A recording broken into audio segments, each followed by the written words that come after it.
Viva Voz, com Vera Magalhães.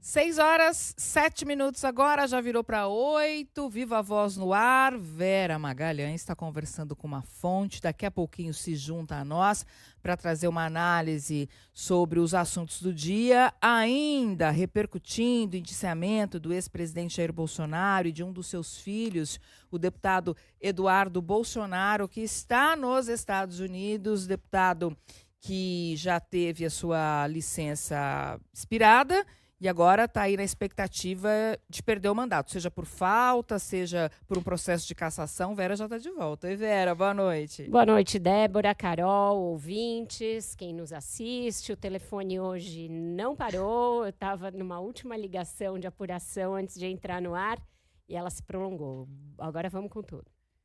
Oi, Vera. É assim que a gente gosta, né, Carol? Porque aí vem informação quentinha, que apuração quentinha. Vamos a Brasília? A Isa Staciarini traz mais detalhes sobre as repercussões do dia em relação a esse tema do indiciamento. Oi, Isa. Oi, Débora. Pois é, olha, a informação mais nova é que a Polícia Federal identificou, com base em dados do COAF, que no intervalo de um ano, entre março de 2023 e fevereiro de 2024, Bolsonaro recebeu mais de 30 milhões e meio de reais. Do total movimentado, 60% foi por meio do Pix, e o principal doador foi o partido PL, que fez mais de 10 lançamentos. Mais de 50% do valor total que foi recebido foi aplicado em CDB e RDB. Bolsonaro ainda gastou parte desse dinheiro com os escritórios de advocacia de um dos advogados dele, Paulo Cunha Bueno, e também de outro advogado, Daniel Tesser. Cada escritório ganhou mais de 3 milhões e 300 mil reais. E também há transferências para Michele Bolsonaro e para o filho, o vereador Carlos Bolsonaro. Lembrando que o ex-presidente tem até amanhã à noite para responder ao ministro do Supremo Tribunal Federal, Alexandre de Moraes, sobre a carta em que planejava pedir asilo político à Argentina e também sobre o descumprimento de medidas cautelares. No entorno de Bolsonaro, quem eu ouvi hoje diz estar preocupado com o risco de Moraes converter a prisão domiciliar dele em preventiva, o que levaria Bolsonaro para uma carceragem militar. Algumas pessoas próximas consideram que o contexto é realmente mais grave do que antes, quando ele foi preso quando ele foi preso de forma domiciliar, mas consideram que se o ex-presidente planejasse de fato uma fuga, ele recorreria aos Estados Unidos e não à Argentina. Essas pessoas também falam que o que foi escrito ficou só no campo da ideia e que se passou mais de um ano, já que essa carta foi de fevereiro de 2024. No Congresso, apesar dos áudios de Bolsonaro condicionando a aprovação da anistia a todo o resto, aliados insistem em votar a proposta até setembro. A articulação envolve primeiro votar a anistia e depois votar a PEC do foro privilegiado contra o Supremo Tribunal Federal, mas tudo ainda é este ano. O deputado do PL, Altineu Cortes, diz que a mobilização em aprovar a anistia está até maior. Eu acho que as mensagens foram claras. O presidente Bolsonaro defende a anistia, então não vejo nenhuma mudança de posição nisso. As mensagens refletem o que ele sempre disse. Eu acho que a única forma de pacificar o país é votar a anistia. Só quem quer distorcer o assunto é que acha que o Bolsonaro está se defendendo a si próprio. Ele defende a anistia para todos. Tem 300 assinaturas de deputados que apoiam a anistia e eu vejo esse caminho da anistia sendo votado em breve aqui. Mas o deputado do PT, Chico Alencar, diz que os áudios mostram que o foco da anistia é salvar Bolsonaro. Eles funcionam como clã, voltado não para o bem comum, para o interesse republicano, para o interesse público, mas para o seu interesse pessoal. A anistia, inclusive usada como moeda de troca para uma suposta ação deles para impedir tarifaço e sanções de Trump inaceitáveis contra o Brasil, está voltado para salvação, especialmente de Jair Bolsonaro. Em nota, os advogados dizem que vão fazer os devidos esclarecimentos dentro do prazo ao STF e afirmaram que jamais houve o descumprimento de qualquer medida cautelar previamente imposta. A defesa ainda disse que recebeu com surpresa a decisão do indiciamento do ex-presidente Jair Bolsonaro. É com vocês. Obrigada, Isis Tassiarini, pelas informações. Tem num dos áudios tem uma frase ipsis literis: sem anistia não tem alguma coisa assim, sem anistia não tem redução de tarifa. E tem também, né, Vera, uma mensagem de texto do Eduardo que diz o seguinte: se a Anistia Light passar, a última ajuda vinda dos Estados Unidos terá sido o post do Trump. Eles não irão mais ajudar. Temos que decidir entre ajudar o Brasil, brecar o STF, resgatar a democracia ou enviar o pessoal que esteve num protesto que evoluiu para uma baderna para casa num semi-aberto. Exato. Anistia Light, o que ele fala é justamente aquela que beneficiaria esse pessoal. O pessoal que, segundo eles, foi para um protesto, que virou uma baderna e que evoluiu para um quebra-quebra, etc. Então, a Anistia Light seria para esses e não incluiria Bolsonaro, seus ex-ministros, os chefes militares, etc. Então, esta não serve, esta também não atenderia os desígnios do Trump. O Trump iria brincar de outra coisa, cuidar de outros assuntos, se entediaria com o Brasil e não ajudaria mais. Então, a Anistia Light não serve. Se estivessem realmente indignados pelo fato de as pessoas supostamente terem desavisadamente ido a um protesto e de lá e do Pará na Papuda, e que isso fosse um absurdo, teriam um ato de grandeza. Tudo bem, não serve para nós, mas anistiem essas pessoas. Mas não, a Anistia Light não serve. É nesse momento que cai a máscara e que fica evidente que essas outras pessoas estão ali apenas para integrar um quadro e uma narrativa que justifique a anistia que realmente interessa, que é para Jair Bolsonaro e para os seus. Então, eu acho que é muito evidente o que está acontecendo nesses áudios, né? Agora, Vera, a partir de tudo isso que a gente viu desde ontem, o que acontece com essa turma toda, com o Bolsonaro, com o pastor Silas de Malafaia, até com o Eduardo Bolsonaro que está fora do Brasil? Exatamente. Agora está tudo dependendo das explicações que as defesas derem e do que o ministro Alexandre de Moraes entender a partir de, eventualmente, algum pedido da Procuradoria-Geral da República. Pouca gente acredita que ele vá decretar, por exemplo, a prisão preventiva do Bolsonaro. A gente está a 11 dias do início do julgamento da trama golpista, que, como eu disse ontem, já está com a sua instrução processual concluída, portanto, nada dessas novas provas entram para cálculo de pena, para condenações, para crimes nos quais as pessoas vão ser condenadas, mas ajuda a formar um quadro na cabeça dos ministros que vão julgar.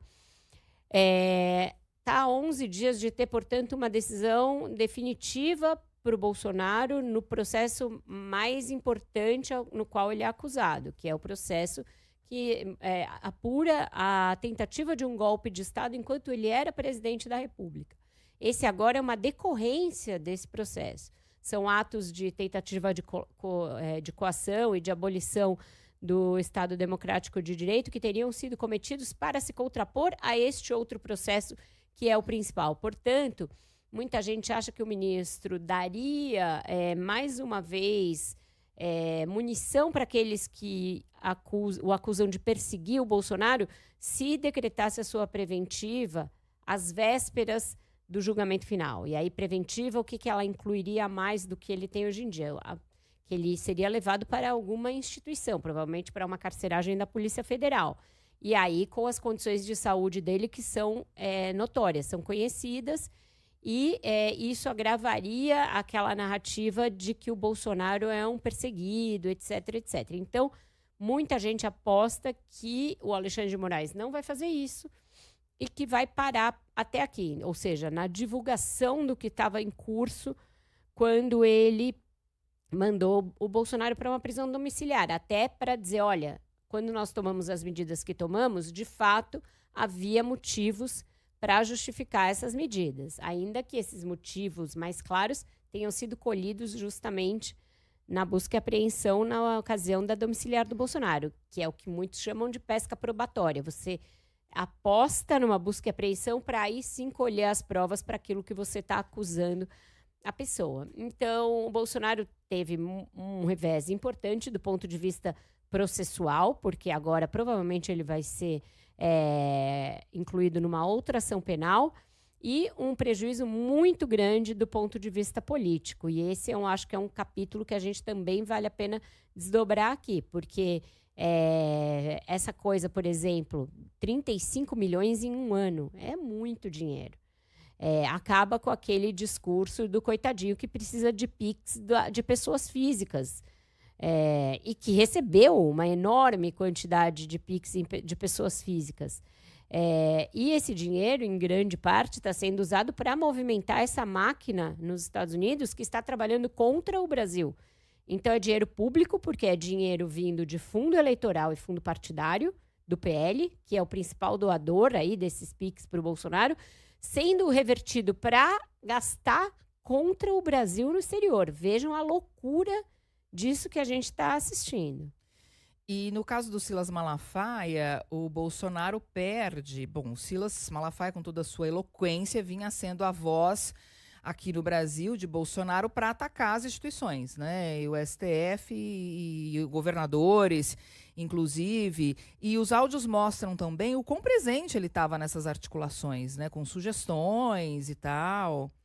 Muita gente também dizendo que seria um erro se o Alexandre de Moraes decretar a prisão do Silas Malafaia, preventiva, o que quer que seja.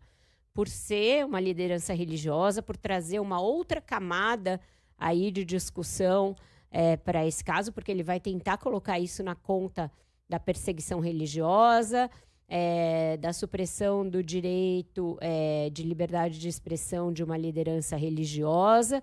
Então, muita gente apostando que esse seria um erro grave a ser cometido de novo, às vésperas de um julgamento muito importante.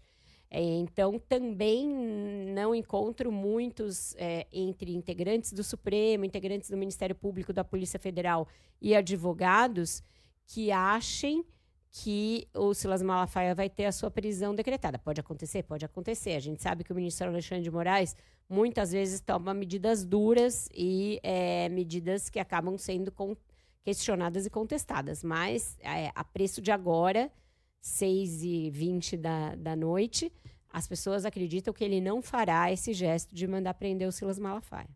Ainda nesse tema, queria trazer aqui um trecho da fala do governador de São Paulo, Tarcísio de Freitas, que é um aliado de primeira hora e comentou o assunto hoje. Primeiro, eu não vou comentar, é uma conversa privada de pai para filho. É uma questão que só interessa aos dois. E eu não sei nem por que essas conversas foram divulgadas. Né? Isso realmente não vejo interesse público nisso. Segundo, a minha relação com o Bolsonaro vai ser como sempre foi.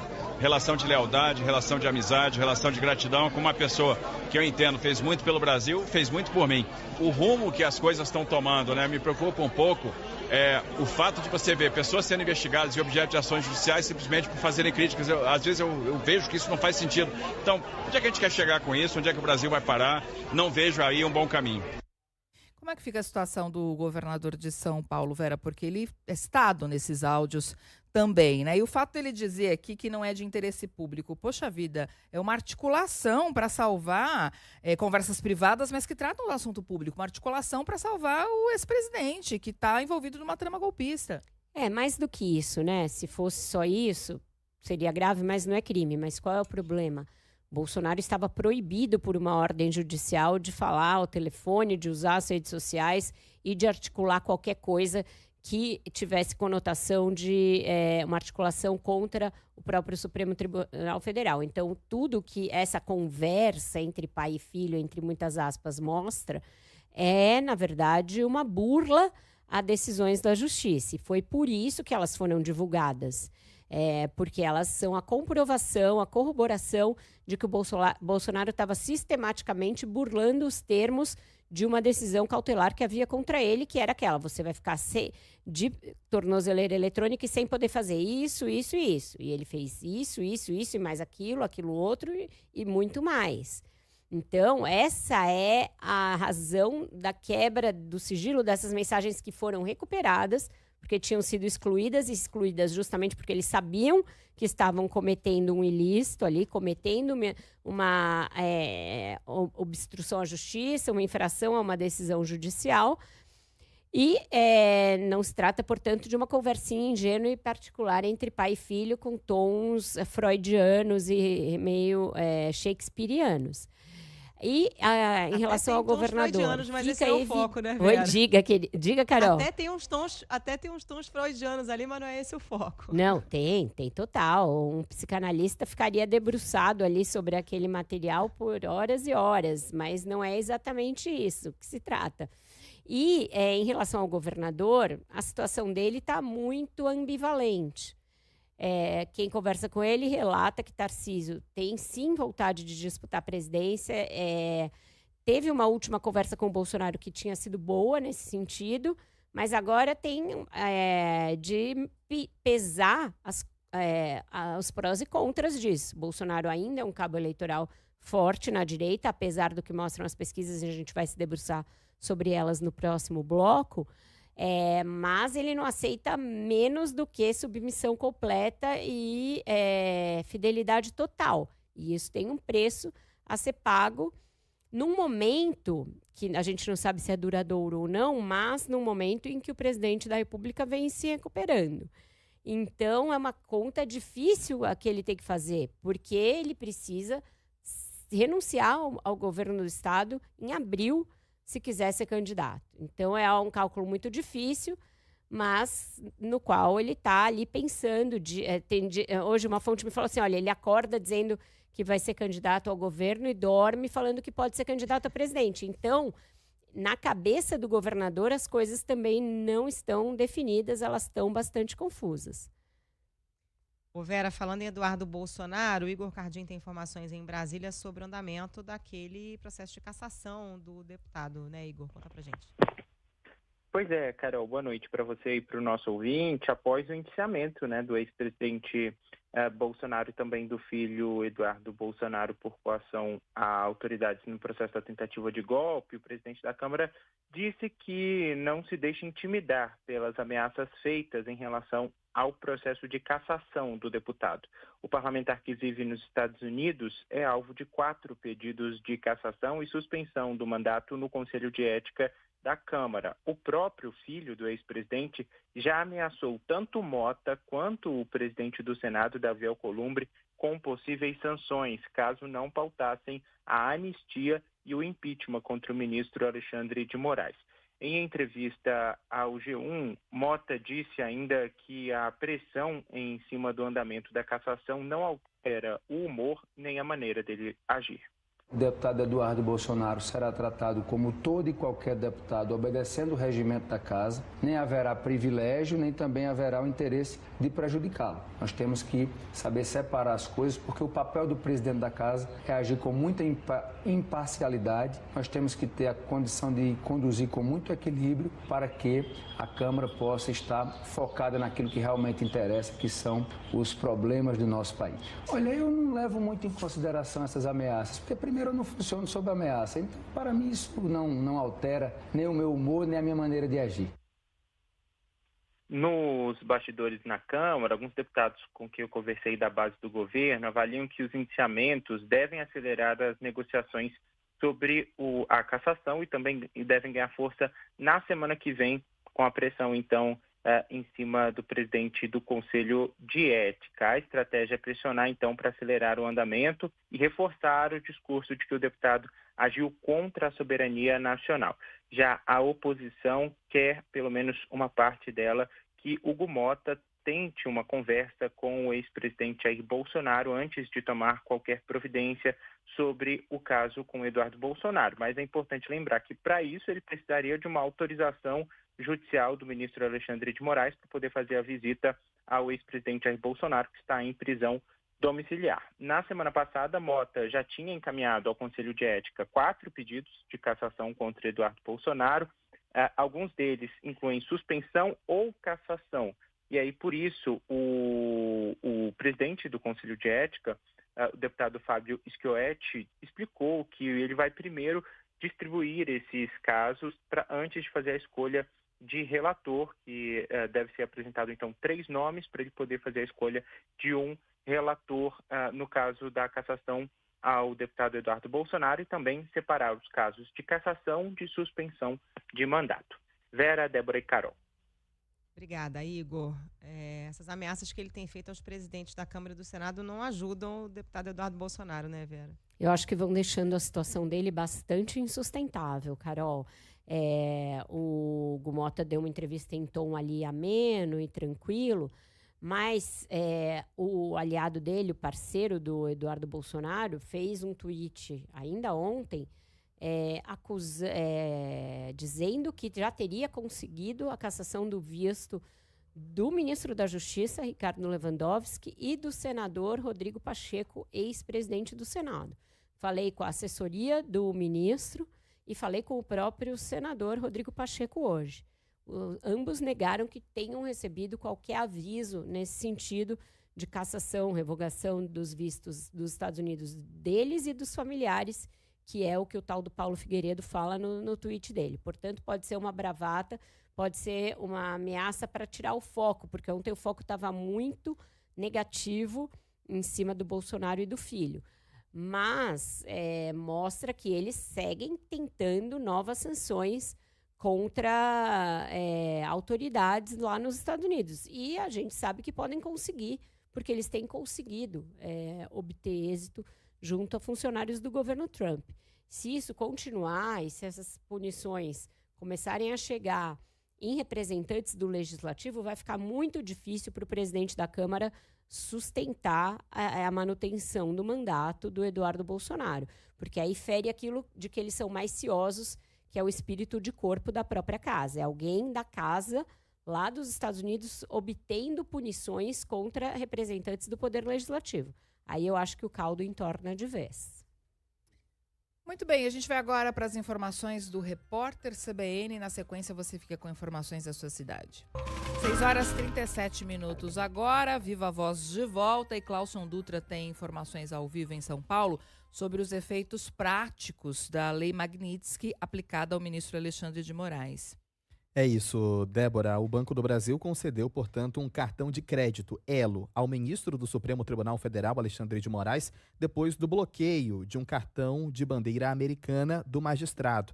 A oferta ocorreu depois que Moraes foi alvo da Lei Magnitsky, imposta pelo governo dos Estados Unidos. A informação foi adiantada pelo jornal Valor Econômico. A bandeira brasileira é controlada pelo Banco do Brasil, pelo Bradesco e pela Caixa Econômica Federal. Procurado, o Banco do Brasil não se manifestou. Outras instituições consultadas comentaram que, por sigilo bancário, não podem informar se Moraes é correntista ou não. A norma imposta contra o magistrado impõe sanções financeiras, como congelamento de bens e proibição de negócios com cidadãos e empresas americanas a estrangeiros acusados de corrupção ou graves violações de direitos humanos. Em agenda aqui em São Paulo hoje, o magistrado não comentou os efeitos da sanção imposta pelo governo Trump. E a gente lembra também que nesta quinta-feira o deputado democrata Jim McGovern, que é coautor da Lei Magnitsky, afirmou que Donald Trump usa a legislação de forma inadequada com o objetivo de promover impunidade para aliados políticos. O congressista cobrou em carta pública enviada ao governo Trump que sejam revogadas as sanções aplicadas contra Alexandre de Moraes com base na lei. Para o deputado americano, a Lei Magnitsky não se aplica às situações apresentadas por Trump e afirmou que a alegação apresentada pelo presidente americano é falsa e representa uma afronta ao eleitorado brasileiro e a todo o conceito de Estado de Direito. Débora. Obrigada, Clauson. Me chama muito a atenção que a justiça americana permita o uso deturpado de uma lei importante, que teve ali a sua função quando criada, porque havia traficantes, contrabandistas, criminosos internacionais, usando bancos e instituições bancárias para lavar grandes quantidades de dinheiro, e essa lei foi criada para impedir esse fluxo de recursos, que a Suprema Corte americana permite o uso dessa lei de forma deturpada contra um representante da mais alta corte de um país soberano, independente, democrático, mas a gente perguntou isso para o Steven Levitsky, que é um dos principais estudiosos hoje da questão democrática no mundo, se era possível que a Suprema Corte revogasse as sanções ao ministro Alexandre de Moraes, e ele apostou que não, pela maioria que Donald Trump tem na Suprema Corte. Então, não devemos contar com o judiciário americano como uma possibilidade de recorrer de algo tão arbitrário assim. Enquanto isso não acontece, os bancos vão se virando como eles podem para escapar eles próprios de alguma sanção. Então, numa aplicação ipsis literis da lei, um cartão de bandeira americano não pode ser usado, porque isso inclui ali transações com uma empresa americana, com os Estados Unidos. Mas a conta corrente do ministro nos bancos brasileiros, por enquanto, segue preservada. E ninguém ainda chegou a cogitar a possibilidade de cancelá-la. E foi a isso que se antecipou o ministro Flávio Dino quando decidiu que uma aplicação de uma lei estrangeira não tem validade em solo brasileiro, a não ser em casos de tratados, e aí fez uma série de excepcionalidades. Então, por hora, a sanção ao ministro está restrita ao uso desses cartões e a transações com o exterior, manutenção de contas no exterior, recebimentos lá fora, quaisquer bens que ele tenha nos Estados Unidos, isso aí segue congelado. Mas para o recebimento de salário, movimentação de aplicações financeiras no Brasil, ele está ainda com liberdade, porque o entendimento do Supremo é que ela não se aplica aqui em solo brasileiro. Gente, vamos falar da pesquisa Quest, que saiu hoje com intenção de voto para as eleições presidenciais de 2026, e mostrando aí o presidente Lula à frente em todos os cenários de segundo turno, voltando a ficar à frente, inclusive, do governador de São Paulo, Tarcísio de Freitas. Ana Carolina Tomé traz os números. Oi, Ana, boa noite. Oi, Carol, boa noite para você. A pesquisa Genial Quest, divulgada hoje, confirma a curva de recuperação do presidente Lula no cenário eleitoral de 2026.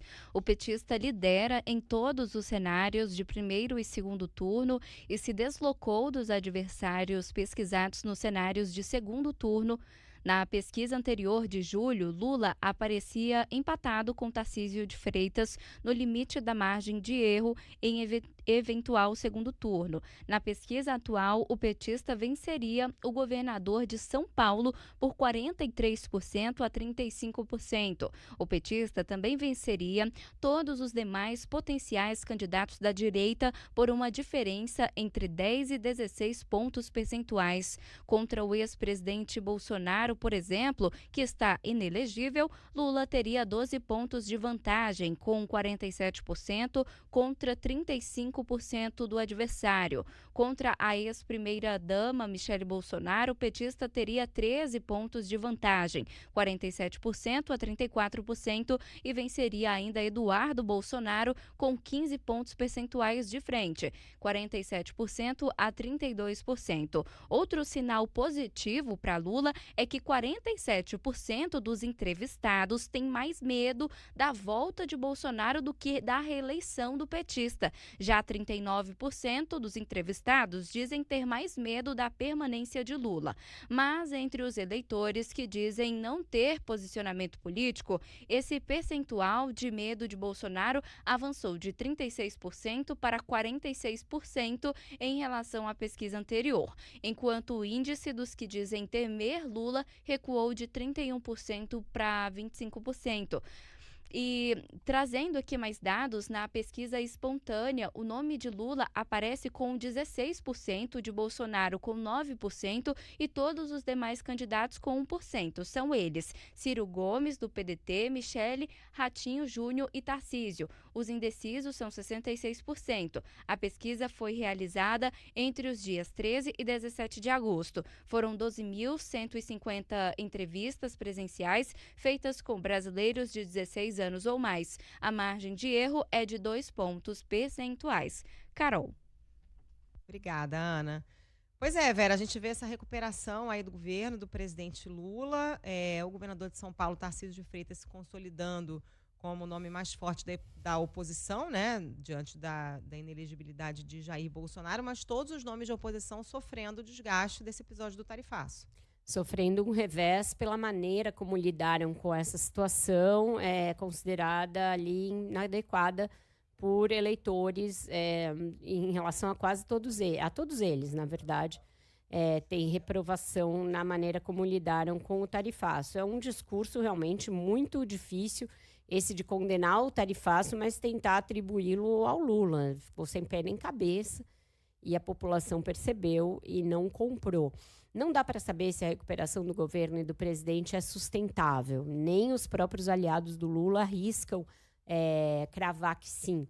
O presidente é alguém com muita resiliência. A gente sabe que ele já enfrentou momentos bastante graves, já ficou preso, já foi condenado e ainda assim conseguiu uma eleição depois de ter ficado inelegível e ter a sua elegibilidade retomada pela justiça. Portanto, é alguém cuja capacidade de recuperação já foi demonstrada na prática, muitas vezes. Então, esses dados da pesquisa animam o Palácio do Planalto. O que não se sabe? Não se sabe se a economia vai sofrer com a queda da atividade econômica que já tinha começado antes do tarifaço e com o próprio tarifaço, e se isso vai respingar nessa popularidade que está começando a se recuperar, mas que não é das melhores que o Lula já teve. Em relação ao potencial eleitoral do presidente, fica claro que, com a direita dividida, ele tem mais chances de obter uma reeleição que vai ser disputada. Não vai ser simples, não vai ser fácil, como não foi fácil em 2022. Todo mundo espera, de novo, um cenário de muito acirramento eleitoral, porque tem um eleitor de direita que vem se consolidando eleição após eleição e ele permanece. Mesmo com tantos reveses aí para o bolsonarismo, os números do próprio Bolsonaro e de alguns dos candidatos a herdar o seu espólio não são números ruins. Então, todo mundo espera uma eleição acirrada e uma coisa que ninguém consegue cravar é se o Tarcísio vai encarar a candidatura ou não. Como eu falei no bloco anterior, ele fica muito titubeante em relação a isso e é algo que se imagina que só vai ficar definido depois da definição do julgamento do Bolsonaro e aí o que ele vai fazer em relação a indicar o futuro político da direita. O presidente Lula esteve em São Paulo hoje, em Sorocaba, aqui no interior, não fez nenhuma menção direta ao indiciamento do ex-presidente pela Polícia Federal, mas ele acabou concluindo o discurso reforçando justamente a intenção de disputar a reeleição em 2026. E parte do entorno do presidente, parte do entorno do Planalto, Vera, acredita que Tarcísio de Freitas vai acabar sendo o candidato mais viável da direita. Mas, como você disse, ele tem que tomar essa decisão, né? Ele teria que abandonar a disputa ao governo do Estado, que aparece como muito mais certa. Agora, você acha que seria um desejo do presidente Lula ou do Planalto que Tarcísio fosse o candidato? Não, desejo que ele não seja. O desejo de todo mundo é que ele não seja, e, se possível, que a direita se pulverize entre um nome de alguém da família, algum bolsonarista raiz, e um governador de direita que não seja o Tarcísio. Esse é o desejo do Palácio do Planalto, um cenário de divisão na direita, com o nome da família Bolsonaro e o outro de um governador menos viável, porque esse é considerado o melhor dos mundos para o presidente Lula. Intervalo, você fica com notícias da sua região e a gente volta com mais Viva Voz na sequência. 6h55, Viva a Voz de volta, Samantha Clay de volta também de Brasília para trazer mais informações sobre o projeto que isenta quem ganha até R$5.000 de imposto de renda. Oi, Samantha, boa noite novamente.